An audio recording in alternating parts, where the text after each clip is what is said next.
All right, today we're going to look at our angles and finish up the angle relationships that we have for this first unit. Just quickly kind of reminding you and going back over, if we have two angles that have the same measure, either the same measure is given or we have the same little tick marks in them, we know that those angle measures are the same measure, so we would call them congruent. Then we have the angle bisectors, which if you'll remember what your segment bisector did, your angle bisector is going to do the exact same thing to an angle. So an angle bisector would be like if you took angle ABC and you positioned a ray, this ray called BD, inside your angle where that you're splitting the bigger angle into two smaller ones, then we can say that those two measures are congruent. So if this was 30 degrees, I know this one would have to be 30 degrees. If the whole thing is 50 degrees, then I know that each little angle would be 25 degrees. Okay. Then just a quick review of a few things. Two angles that have a common vertex and a common ray are called adjacent angles. Your angle bisectors create adjacent angles that happen to be congruent angles. These don't necessarily have to be congruent angles. They can be different measures. You just have some type of ray that's dividing. It doesn't necessarily have to go through the center and divide it equally. Then quickly we had vertical angles where we had that common vertex. Opposite angles were going to be congruent. Your opposite, none of the sides were in common. They all formed opposite rays to each other, making those linear lines. Okay. Then we had our complementary angles where everything's going to add up to our 90 degrees. Okay. So we take two angles, either two angles that are adjacent or two separate angles that you can add up to your 90 degrees. And of course, supplementary was your two angles that add up to 80. And again, they can be side by side, which is your adjacents, or they can be two separate angles there to add up to that 180, making that straight angle or that straight line. Okay. And then I've got just a few examples for us to work. Okay. So like for 17, it's asking me to find the measure of angle DEG and the measure of angle GEF, but I've got to get that X value first. So when I look at number 17, the first thing I got to think about is what am I forming? This angle and this angle right here are forming that linear pair. So that means that your 18x minus 9 plus your 4x plus 13 has to equal to that 180 degrees because of that linear pair. So I'm going to get 18 and 4 is 22x. I've got 13 minus 9, which is going to give me 4. That's equal to my 180 degrees. I would subtract my 4. So 22x is going to equal to 180 when you take away your 4 for 176. And then I want to divide that by 22. So my x that I'm looking for would be 8. Now what you want to do with that is you just want to go back up here and you want to plug it in. 18 times 8 minus 9. So 18 times 8 minus 9, there would be 135 degrees in that angle, angle DEG. And then over here, I do the same thing, 4 times 8 plus 13. And so that's going to give me 45 degrees for that second angle. So there was that final answer that I would be looking for. Okay. On 18, again, I'm asking myself, what kind of angles are these? These are forming linear pairs. So we have 7x minus 3 plus my 12x minus 7 is once again going to equal to that 180. So 12x's and 7x's is 19x. Negative 3 and a negative 7 is a negative 10, equaling to that 180. I would add my 10 to both sides. So 19x is going to equal to 190. My x is going to equal to 10. And then I'm just going to come back up here and plug in.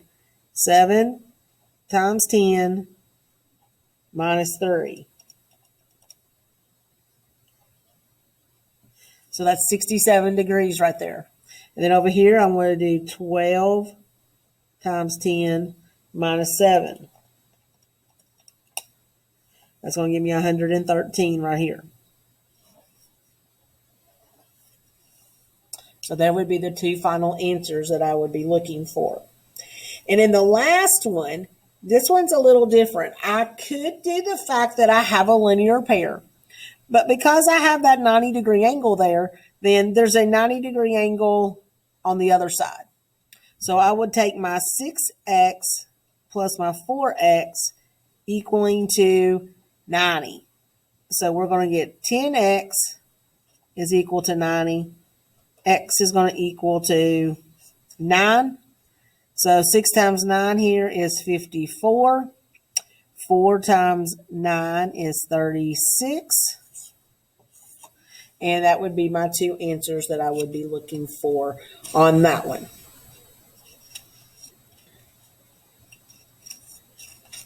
Okay. My next ones are, again, the very first thing. It just says find the values of x and y. So the first thing I want to do is pick me out something that I recognize. Like I recognize that these are vertical, but now I wouldn't necessarily want to use these first because one has that y and one has the x. So I'm going to come back and I'm going to look going this way. They both contain x's and they make a linear pair. So I would have 9x plus 20 plus 7x is equal to 180. So 9 and 7 is 16x plus 20 is equal to 180. Subtract my 20. So 16x is equal to 160. Once again, x would be 10. Now, I actually want to use that 10 because I really like the fact that these are vertical. That 2y is going to equal to 7x, but we know what x is. We just found that to be 10. So 2y is equal to 7 times 10, which is 70. And when you divide by 2, the y I'm looking for would be 35. Now, when I look at 32, again, I see these are vertical, but once again, they have two different variables. So I want to try to set it up where I've got the one variable. So if I'm going this way with it, this angle and this angle, then I am looking at that linear pair again. So I get 8x plus 26 plus 3x is going to equal to that 180. So I'm going to get 11x plus 26 is equal to 180. Then I'm going to subtract my 26 from both sides. So 11x minus my 26 is 154. Divide by 11. My x value would be 14. Now, in order, it's kind of like the one before that. To find that y value, I actually want to use the fact of vertical here again. That, of course, I could do the linear pairs going this way. Excuse me. But I'm going to do the vertical. So I would get the 5y plus 38 equals to 8x plus 26. but we know x is 14. So 5y plus 38 is equal to 8 times 14 plus my 26. So y plus 38 is equal to 138.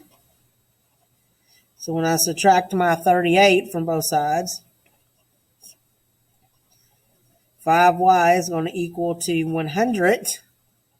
So y would equal to 20.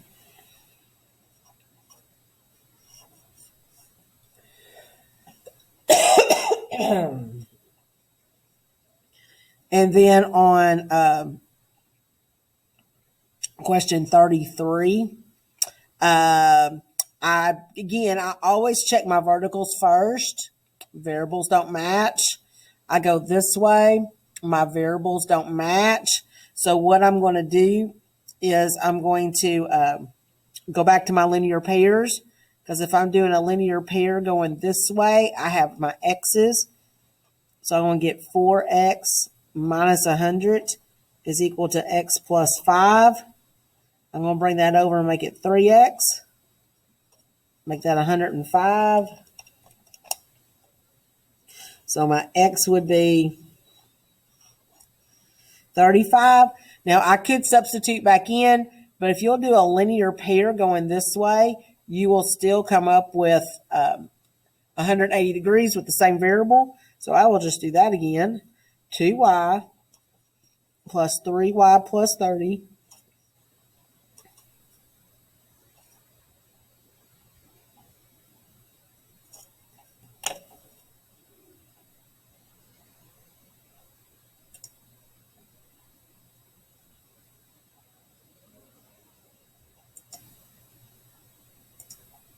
All right, let's go back. When I set this up, this is a linear pair. So that 4x minus 100 plus x plus 5 equals to that 180. So I'm going to get 5x's minus 95 is equal to that 180. I'm going to add my 95 to both sides. So I'm going to get that 5x is equal to 275.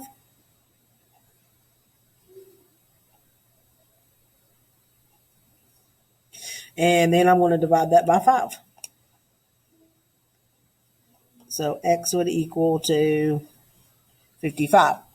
And then on the other side, I'm going to do the same thing with the y's, because I can get the same variable going.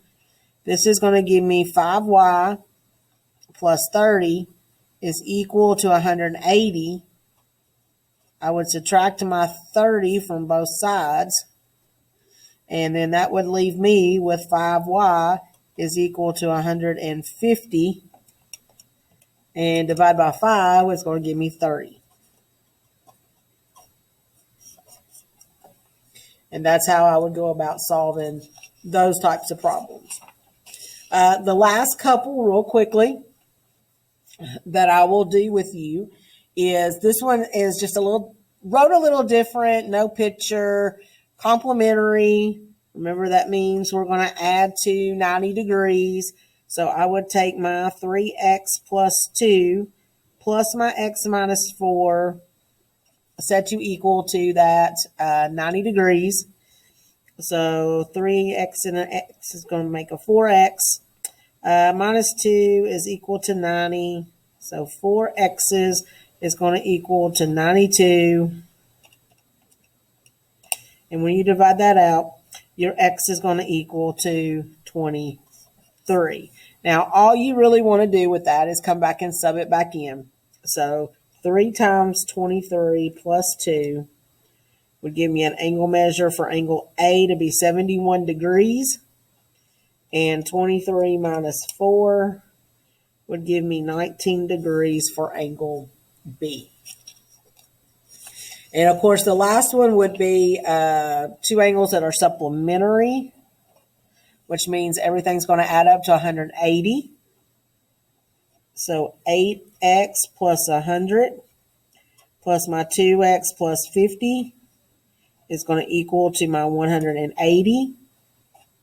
So 10x plus 150 is equal to 180.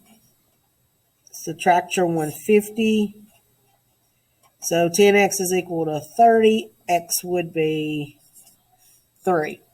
And once again, I'm just going to go back and plug that in. 8 times your 3 plus your 100. It's going to give me 124 degrees. 2 times 3 plus 50 is going to give me 56 degrees. And when you add those two up, you do get 180 degrees. So that is what we are covering today as we are looking at these things.